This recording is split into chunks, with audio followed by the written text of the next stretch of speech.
Their fire crackled warmly in the hearth of the old guesthouse, casting flickering shadows on the walls and filling the room with a comforting glow. The inn, nestled near the crossroads leading to Rohan, was a favored stop for travelers and locals alike, a place where tales were exchanged over mugs of ale, and the troubles of the road were momentarily forgotten. It was a chill autumn evening, the kind that made a man grateful for a solid roof and a sturdy chair. The common room was filled with the hum of conversation, the clink of mugs and the occasional burst of laughter. Yet, at one corner table, an older man sat alone, his brow furrowed in thought, his hands wrapped tightly around a mug of ale that had long since gone cold. He was a farmer by the look of him, his weathered face and rough hands telling a story of years spent tilling the soil. But tonight, there was something in his eyes, something that spoke of a different kind of toil, a burden carried in silence. It was then that the door swung open, and a figure cloaked in grey and leaning on a tall staff entered the room. The man was known to some as Mithrandir, but most called him Gandalf, and his arrival always stirred a bit of excitement. Yet tonight he seemed more interested in a quiet seat and a warm meal than in tales of far-off lands or grand adventures. By chance, or perhaps by fate, Gandalf found his way to the farmer's table. He nodded in greeting and set his staff against the wall before easing himself into the chair opposite the old man. For a time, they sat in companionable silence, each lost in their own thoughts. But Gandalf, ever perceptive, soon noticed the troubled look on the farmer's face. He leaned forward slightly, his keen eyes narrowing as he studied the man. "You seem troubled, my friend," Gandalf said, his voice gentle but probing. "And I see a shadow in your eyes that has nothing to do with the darkness outside. What weighs so heavily on your mind?" The farmer looked up, startled to find the wizard's gaze upon him. He hesitated, his fingers tightening around the handle of his mug, before he let out a long, weary sigh. "It's an old tale," the farmer began, his voice low and roughened by years of disuse. "But tonight marks the anniversary of it, a night I'd rather forget if I could. Yet it clings to me like a dark cloud that won't let go." Gandalf nodded, his expression softening. "Sometimes the shadows of the past are not so easily left behind. But perhaps speaking of it will lighten your burden." The farmer took a deep breath as if steeling himself for what was to come. He glanced around the room, ensuring no one else was close enough to hear, before turning his gaze back to Gandalf. "Aye," he said quietly, "perhaps it will." And so, in the quiet of the guesthouse, with the fire crackling softly in the background, the farmer began to tell his tale. "'Twas many years ago, when I was but a younger man, though not so young as to lack sense. I was a farmer then, like my father before me, tilling the soil in a small village nestled near the borders of Fangorn Forest. Aye, that same Fangorn of which the old tales speak, where the trees whisper in the wind and shadows take strange shapes. Now I was never one for wandering far from the path, no sir. The trees of Fangorn have an ill repute, and I was a cautious man by nature. But on this particular day, my mind was troubled and my feet, as if bewitched, led me astray. I had been thinking of my crops, or perhaps of my family, I cannot rightly recall, but when I looked up, I found myself deep within the wood, far from the safety of the road. The sun was already dipping low, casting long shadows between the ancient trees. I realized with a sinking feeling in my gut that I knew not where I was. The familiar landmarks were gone, swallowed by the endless expanse of wood and leaf. There was no path beneath my feet, only the dark, loamy earth and the gnarled roots of the forest. I had no map, no star to guide me, and in those days, such things as crystals of farsight, or whatever they called them, were but the stuff of wizardry and not for the likes of me. I turned about, hoping to retrace my steps, and that's when I saw it.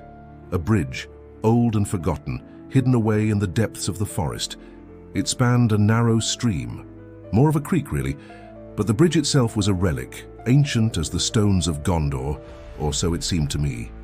The wood was dark with age, the planks warped and split, and the nails that held it together were rusted and bent, as if some foul weather had long tormented them. I paused, unsure whether I had crossed it in my wandering. My memory failed me, and I could not recall the sound of its creaking timbers underfoot. But there it stood, plain as day, an old sentinel in a wood long abandoned by the hands of men. Cautiously I placed a foot upon the first plank. It groaned like an old man rising from his bed, and I quickly drew back. The thought crossed my mind to simply leap the creek and be done with it. But the water below was dark and cold, and my boots, newly purchased, were not made for such folly. Vanity and fear of the unknown kept me on the bridge. Step by step I ventured forth, the ancient wood creaking beneath my weight. The bridge held, though it protested with every step, and soon I found myself across, standing on the far bank. Relief washed over me, and I set off once more, hoping to find a path that would lead me out of that accursed place. But as I walked, the forest grew still, eerily still. The birds which had sung so sweetly earlier were silent. No squirrel chattered in the branches, no insect droned in the air. Even the wind seemed to hold its breath. An unnatural silence fell over the wood, thick as a blanket and twice as suffocating. My own breath sounded loud, too loud in that oppressive quiet. A sense of dread crept over me, the kind of fear that clutches at a man's heart and squeezes it tight. I pressed on, though my pace quickened, and it was then that the stench reached me, a foul, putrid smell that turned my stomach and brought bile to my throat. It was the scent of death, but not the death of the field or the barn. No, this was something far worse, like the rot of flesh mingled with something ancient and corrupt, a scent that no man should ever have to bear. I covered my nose and forced myself onward, though every instinct screamed at me to turn back. But as I walked, the smell grew stronger, and with it came a sound, a wet, tearing sound like flesh being rent from bone. And then I saw it. Ahead, in the dim light that filtered through the trees, stood a figure, hunched and ghastly. At first I thought it was a man, but as I drew nearer, the truth of it chilled me to the marrow. The creature was crouched over the carcass of a deer, its hands, if they could be called such, slick with blood as it fed. Its skin was black as night, its limbs twisted and unnaturally long, ending in claws that glistened with fresh gore. Its head, bald and malformed, turned towards me, and what I saw in that face haunts me to this day. Its eyes, yellow and bloodshot, burned with a hate that no mortal could fathom. There was no humanity in those eyes, only a bottomless well of malice and hunger.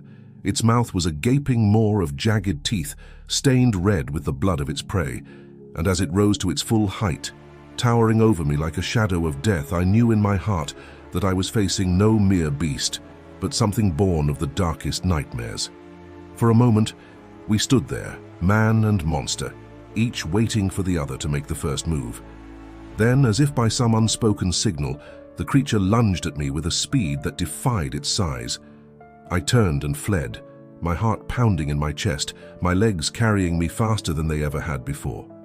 Behind me, I heard it give chase, its breath hot on my heels, its claws tearing at the earth as it closed the distance between us.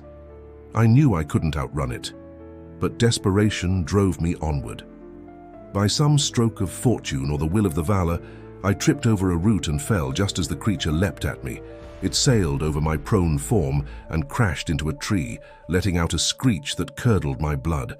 I scrambled to my feet and ran, not daring to look back. My thoughts were a jumble of terror and confusion, and all I could think of was escape.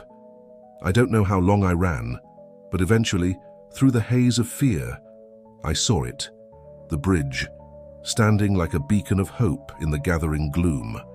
I dashed towards it, the creature's foul breath hot on my neck. I didn't pause to test the bridge's strength. Instead, I leapt for it, praying it would hold just long enough. As I landed, the creature lunged again, its claws catching my boot and dragging me down.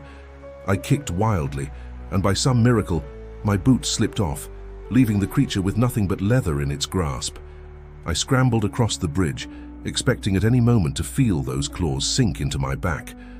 But when I reached the other side and turned, the creature had stopped.